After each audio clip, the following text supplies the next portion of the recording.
In a village lived a young man named Ravi. He was very intelligent, but overthinking was his biggest weakness.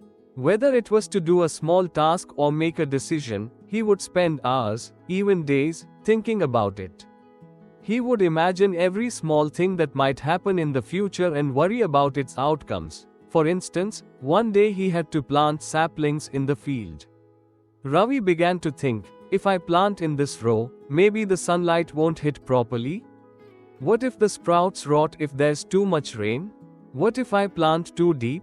What if birds eat them if I plant too shallow?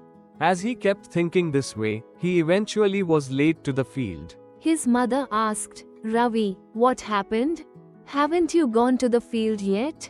Ravi sighed and said, Mom, I don't know what to do. All sorts of thoughts are coming to my mind. His mother smiled gently and said, Ravi, look at the earth. It doesn't stop just because it fears how the seed will grow after it's sown. As long as it gets water and sunlight, it keeps doing its job. You are the same. Focus on the present task. Don't worry too much about the future. His mother's words made Ravi ponder.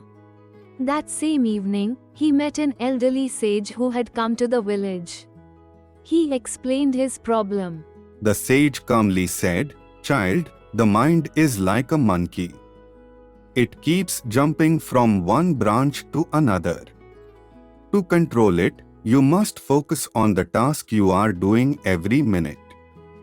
Don't think about tomorrow or the day after, but about this very moment. To climb a big mountain, taking the first step is important.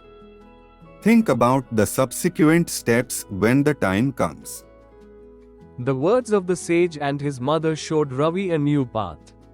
From the very next day, he began to practice doing small tasks and focusing completely on them. When planting in the field, he only thought about how to plant correctly at that moment. He didn't bother much about the outcome. Gradually, his mind started to become peaceful. As his overthinking reduced, his tasks began to be completed faster and more efficiently. From then on, he began to live his life with more joy and enthusiasm.